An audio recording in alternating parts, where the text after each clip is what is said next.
Hello, I'm Sue Oliver, the Weight Loss Magician, and what I want to talk to you today about is why do people emotionally eat? Have you ever asked yourself that question, why am I emotionally eating? Well, one of the things that I wanted to talk to you about today is that we have certain foods that we will crave.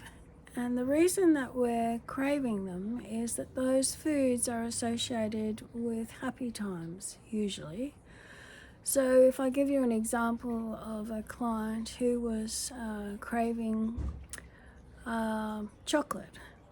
So when she thought about, well, when did she first experience having chocolate and those joyful memories, it was associated with when she was a child and she would go with her dad to the supermarket and be able to buy a chocolate, and that was a special time for her, a happy time. It was a loving time, a time to be with her dad. Now, what her brain had done was connected happy times and chocolate. And so every time she was feeling the opposite feeling of sadness, loneliness, grief, or just feeling like she'd perhaps been abandoned, she would reach for the chocolate because unconsciously she was reaching for those happy times, connected times with her dad, and she thought that the chocolate was giving her that.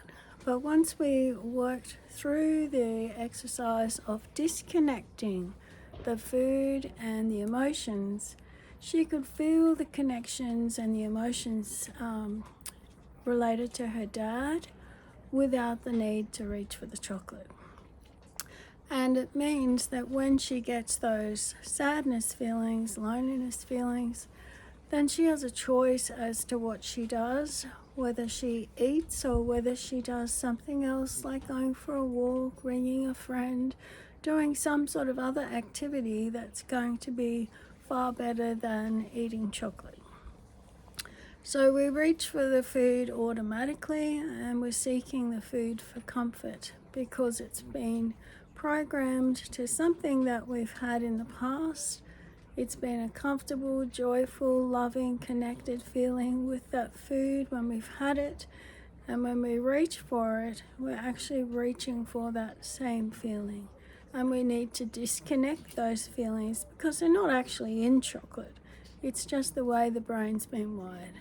Okay, thank you. I hope that's helpful.